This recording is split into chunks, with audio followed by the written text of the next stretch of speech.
wala po akong kaya na hindi pa ako makabili motor kasi nga gipit din na po ako ngayon sa pangangailangan. Kaya nagrespeto lang po ako na nagdala lang po sa lubong sa kanila kanina,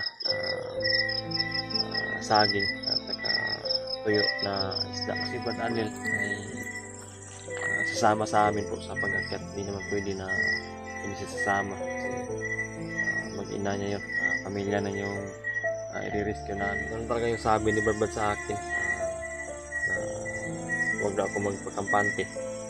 Dapat na alerto na ako dito sa kubo ko kasama yung mag-ina ko kasi nga nagmamasid daw, parang may nagmamasid daw sa kanilang bahay. So yun, usap tol, isang mapagpalang gabi po, mapagpalang araw, mapagpalang umaga, anong oras na makita itong video na ito. So ako ngayon, nag-update ako sa kalagayan ko dito sa kubo ko, at may importante din po ako na i-share sa inyo mga tol, mga mensahe po. Kaya nag-update ako ngayon mga tol kasi tumawag si Brad sa akin kanina at nakita ko rin yung mga video niya na in-upload niya. Parang may nag-aaligid daw sa kanilang bahay. Kaya nga tumawag sa akin din daw na mag-alerto ako. Mag-alerto ako dito sa kubo ko para baka sakali na may magtangka man talaga mga kalaban na pumasok dito o maligid-aligid dito ay mababantayan ko rin. Kaya yan mga tol, kaya ako nag-update pa ngayon para di kayo mag-alala din po sa kalagayan ko dito, kalagayan namin dito ng pamilya ko. Wala naman akong babantayan mga tol na nag-aaligi dito sa malapit sa kubo ko, sa bahay namin, pamilya ko. Pero nanatili pa rin ako na alerto mga tol para talaga mabantayan ko talaga yung pamilya ko. Marami din po ako napansin mga tol, nagko-comment sa ina-upload ko sa Facebook ko na mga short video, ng mga reels. Ay huwag po kayo mag-alala mga tol, matagal na po yun na video, ni-repost ko lang, repost para makapagpasaya ng may mga problema. Kaya makita yung mga video ko na ni-repost ko. Huwag po kayo mag-alala, matagal na po yun na video. Yung kubo ko ay hindi na basta-basta ito na malapitan o makita ng mga kalaban mga to, kasi may binaon din ako dito na panangga sa mga masasama na loob na lalapit dito mga tol.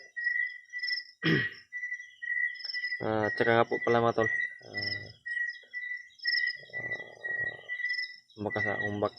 baka yung mga katanungan kayo kung ano na po yung update kila Brad Arnel at saka kay Brad Dante. Doon ako galing kanina ng umaga. Dinalaan ko lang po sila ng saging, niluto ko, dinala ko doon. Nagdala rin ako ng bulad tuyo na isda kasi nga wala po tayong kaya na makabili ng masarap na ulam na pwedeng ulamin tulad ng mga masasarap na ulam tulad ng mga manok o isda. Wala po akong kaya na hindi pa ako makabili motor kasi nga gipit din na po ako ngayon sa pangangailangan. Kaya nagrespeto lang po ako na nagdala lang po sa lubong sa kanila kanina saging at saka tuyo na isda, bulad. At yun yung kinain namin doon kanina. kawawa sila mga tol kasi yung bigas na sabi nila na naiwan namin nung nanggaling kami doon, nung update kami kasi amin Blood Buds sa kanil Brandre, paubos na pala. Sobrang naawa talaga ako sa kalagayan nila. Alam na rin po ni Blood Buds at ni Brad Janre. Bumisita ako doon kanina. At hindi nga lang ako nag-video kasi nahihiya din po daw sila. I-video sila na kumakain ng ganun na saging lang at saka kung yung kinakain nila. Sana ay maintindihan niyo po din niyo po yung kalagayan nila para din sa safety nila po mga tol. Kaya inintindi ko na lang po yung pagkikiusap nila. Hindi man sa ganon na kumakain sila ng tuyo na isda at saka saging ay ikinihiya nila. Sadyang di lang daw sila magpapabideo mga tol kasi nga sa privacy lang nila po. At saka nga po pala mga tol, mamaya siguro anong oras, mamayang kadlawon o madaling araw, pupunta siguro ako kila Brad Buds. May malaga na siyang isasabi sa akin.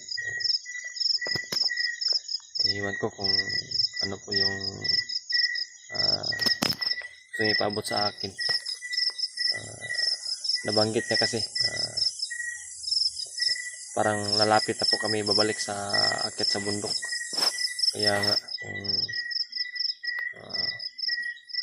pwede mamaya siguro magbabiyahe ako patungo doon sa kanilang bahay. Malayo yun pero kailangan talaga, tawag na tungkulin na naman ito mga tol. Kaya pagsikapan natin na makarating ako doon mamaya kung anong oras.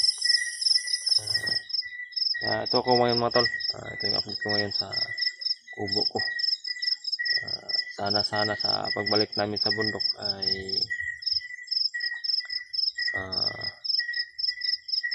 mag-success ulit yung mission namin, na maligtas namin talaga yung sana yung mag-ina ni Brad Arnel. Yun yung hiling niya talaga sa amin. Sana sa pagbabalik namin sa bundok ay yung pamilya niya sana yung i-mission namin, i-rescue namin. Kasama siya po sa pag-akyat namin siguro. Sana rin sa kalinawan ng isipan niya. Kasi nga na-share naman siya sa akin kanina. Di daw talaga siya mapakali. Di daw talaga siya makatulog na maayos dahil sa palagi daw niya naiisip yung kanyang anak at saka yung kanyang asawa. Kung ano na ba daw yung kalagayan doon sa bundok kung saan daw sila nilagay. Yun palagi yung sinishare ni Brad sa akin, sa amin. Sobrang awa ako mga tol sa kalagayan talaga ni Brad Arnel. Ganon kasi naranasan ko rin yan. Alam niyo na po ano yung mga naranasan ko noon. Yun din yung mga naranasan ni Brad Arnel ngayon. At yun din yung nararamdaman niya ngayon na sakit po sa dibdib. Nararamdaman ko rin po yan dati. Kaya sinasabihan ko siya na magpakatatag lang at magpakatibay sa kanyang sarili dahil handa talaga kami mga tol na babalik akyat sa bundok at handa kami na tutulong, re-rescue mag-ina niya. Kaya yun, nagpapasalamat kasi sa akin, sa amin daw sila Brad Buds at kay Brad Janre. Tumingi din po siya ng tawad sa mga nagawa niya sa amin ni Brad Janre, sa akin o pagdukot niya sa anak ko at saka sa anak ni Brad Janre. Hingi siya ng tawad. Sobrang nakakaawa sa hingi siya ng tawad. Kaya daw niya nagawa yung ganon kasi hindi daw niya alam kung bakit niya nagawa yun kasi nga sa siguro sa hypnotize sa kapangyarihan ni Bagnot, kaya niya nagawa yun. Alam naman natin ganun talaga yung nangyayari, kaya niya nagawa yun kasi sa kapangyarihan ng kasamaan. At yun, kumain kami ng saging at saka tuyo na isda. Gusto sana sila na pagkakainin ako ng sinasain na naluto na bigas, pero nung tiningnan ko sobrang liit na ng kanin na naiwan. Siguro yung bigas na naiwan sa ang lulutuin nila para bukas lang yun. Bukas ng hapon na yung siguro at mauubos na. Sino po yung may mga kusang magbigay ng tulong sa kanila, ay handa na po kami na tatanggap kahit maliit man o malaki. Importante may maibigay tayo sa kanila. Maiwan kami kay Bradante, pagkain, bigas at saka kahit na ginamos, pambili na ng ginamos o tuyo na isda. Malaking tulong na po yun sa kanila. Pero si Brad Anil ay sasama sa amin po sa pag-akyat. Hindi naman pwede na hindi siya sasama kasi mag-ina niya yun, pamilya na yung i-rescue namin. Basta yun mga tol, baka mamaya babiyahe ako patungo doon kay kila Brad Buds. At huwag kayong mag-alala, sinabi ko man sa video ko na babiyahe ako. Huwag kayong mag-alala kung baka mamonitor na kalaban. Di naman nila alam mga lahat na daanan. May daanan naman ako na shortcut na hindi nila matutuntun, hindi nila ako masusundan, hindi nila ako mahaharangan. Sinadya ko na gabi ako bibiyahe para makasakali na hindi natin lalaman yung mangyayari. At least kung gabi, hindi nila tayo agad-agad na makikilala. Hindi nila tayo agad-agad na matrace kung makita man nila tayo. Mabilis tayo na makawala sa kanila. Yun. Yun talaga yung sabi ni Barbad sa akin na huwag na ako magpakampante.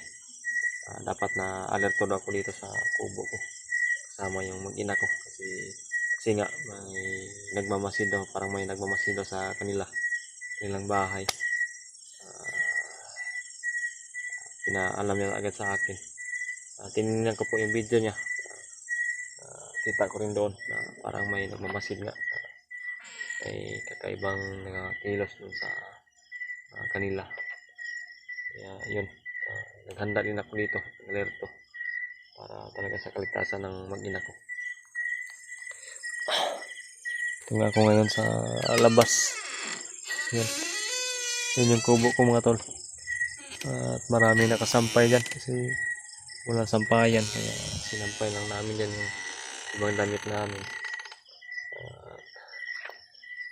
Kakapagod din kanina, naglaba kami ni Dimple. Sinamahan ko si Dimple, tinulungan ko na maglaba kasi nga nagre-ready rin po ako kasi alam ko na po na malapit na kami aakyat sa bundok. Hindi ko lang talaga isasabi sa video na exact na araw o oras para iwas talaga tayo sa monitoring ng kalaban.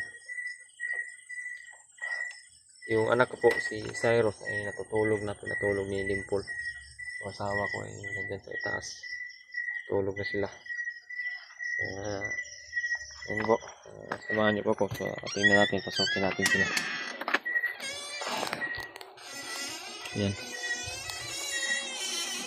Yan, natutulog na sila. Yung asawa ko at saka si Cyrus, kanina lang ito natutulog. Yan, tulog na si Cyrus. Si Dimple.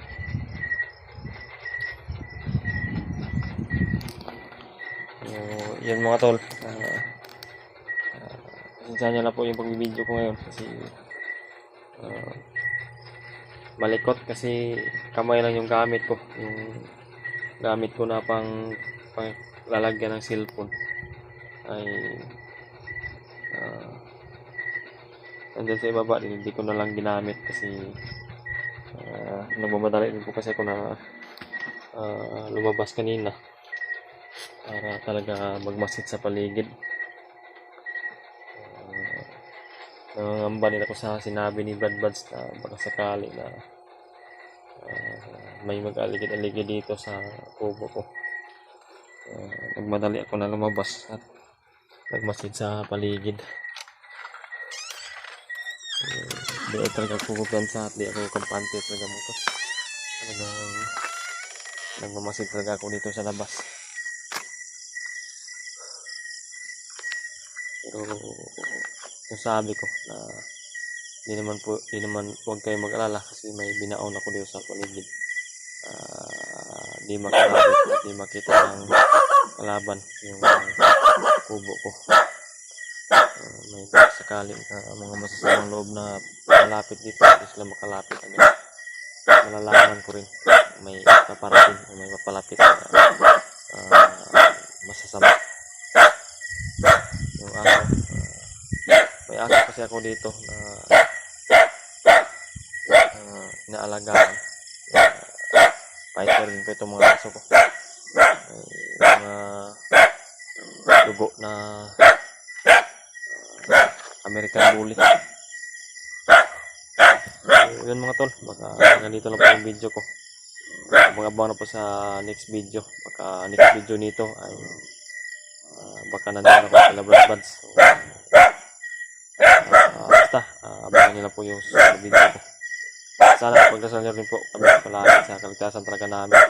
At big shoutout pala po sa lahat na solid na tagahanga ng Team Pogi, solid supporters Team Pogi. Sa mga silent viewers po, maraming salamat talaga sa taos puso na suporta sa amin. Lalo na po kami Victoria, Tita Rosa, Tita Hilma, Tita Hilma, Ichi, sino pa yung iba? May isa na talaga na malaking pinag-abot sa amin ng Panginoon, malaki na tutulong sa akin. Salamat po talaga ate sa mga tulong mo na inabot mo sa pamilya ko. At yun lang, shout out po sa lahat ng tagahanga namin, mga solid na silent viewers. Big shout out talaga sa inyo. Hanggang dito na po talaga yung video ko. See you to the next video po.